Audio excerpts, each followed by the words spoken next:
What's up, everybody? Josh or Miho here. I hope everybody's doing good and well and stuff. I got an album review to do for you, and I'm going to be talking to you about the new album from the band Temple of Baal, entitled Verses of Fire. This is released on Agonia Records. Now, if you're not too familiar with this band, they are based out of Paris, France, and the best way to describe the sound of this band would be a very natural-sounding, harrowing hybrid of both black metal and death metal. Upon the band's first couple of releases, they had a more raw, primal, and traditional style of black metal. But moving forward into their later releases, they managed to move towards a more black and death metal type of direction. And honestly, I think it's a direction that they succeed at doing very well. Most notably, their 2009 third full-length album entitled Light Slaying Rituals. That album really showcased the kind of will and determination that this band has put out. And really, this band has put out some really high-quality material. Even to their split releases with bands such as Aosoth and Sargeist. Just some really, really top-quality stuff. Now we move on to Verses of Fire. This is their fourth full-length album. It's 10 tracks, and it clocks in at around almost an hour in length. And this is one of those albums that, once again, requires your complete and utter attention. This isn't just something you should fast forward or skip past. There's a lot of elaborate stuff going on with this album. Elaborate for the song structuring, the songwriting, the lyrics. There's just a lot of action going on, and it definitely makes for a very, very intriguing and thought-provoking listen.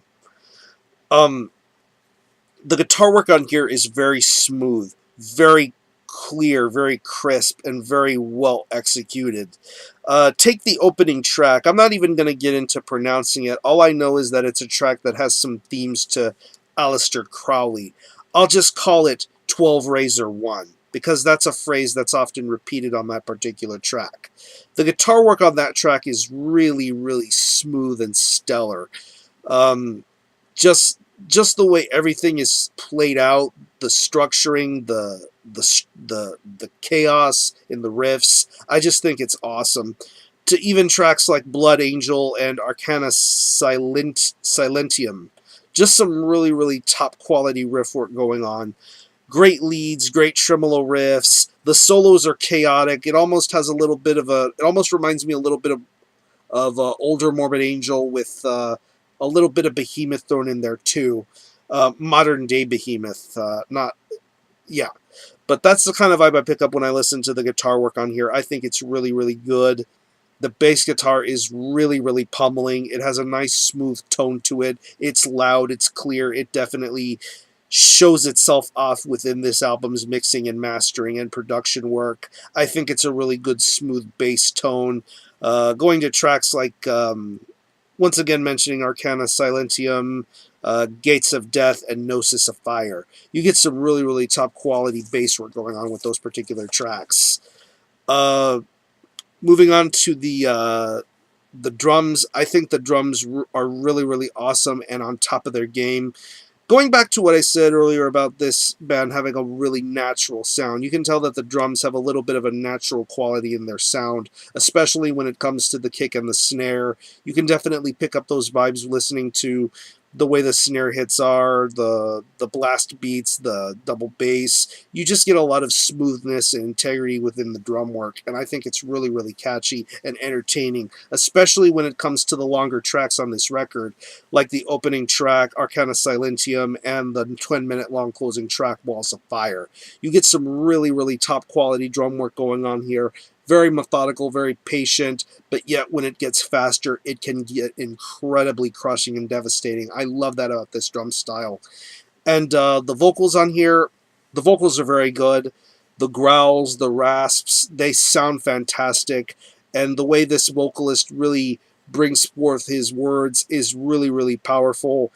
And I mentioned this album being elaborate. There's some elaborate songwriting and lyric writing going on this album. I mentioned the opening track, 12 Razor 1. That's what I'm going to refer to it as. Just a lot of great lyric writing on that track. And then on going back again to Arcana Silentium, The song is elaborate because it breaks off into many different parts and verses. I think it's really, really awesome. And it's like that throughout certain aspects of this album. I mean, Gates of Death, Golden Wings of Azazel, the closing track, Walls of Fire. You get some really, really top quality songwriting and lyric writing going on with those tracks. So overall, this is a pretty lengthy listen, but once you give it the fair opportunity to listen to it, I think it's really, really awesome. Whether you're a fan of this band's earlier works or the works that they are currently doing now, I think it's definitely worth a shot to listen to. I think it's a really, really strong, hardworking effort, and if you're a fan of Temple of Baal, you'll find something to enjoy with this new album. I think it's awesome. So if I had to pick any favorite tracks, I would definitely have to say the opening track, Blood Angel, Arcana Silentium, Gnosis of Fire, and the closing track, Walls of Fire. So I'm going to leave you a link in the description box to the Agonia Records Bandcamp where you can stream this album in full, hear it for yourself, decide whether you want to buy it or not, buy it digitally, buy it directly from the label, buy it wherever Agonia CDs or vinyls are sold, and see what you think of it. So again, the album is Verses of Fire by Temple of Baal. This is released on Agonia Records. Check it out, and as far as the score is concerned, I'm going to give this a very strong 8 out of 10. Really, really solid listen, hard-working black and death metal, and really, really consistent stuff going on here. So check out Temple of Baal. I'm going to conclude this review. Thanks a lot for watching. Thanks for checking out my channel, and until the next time, I'm out.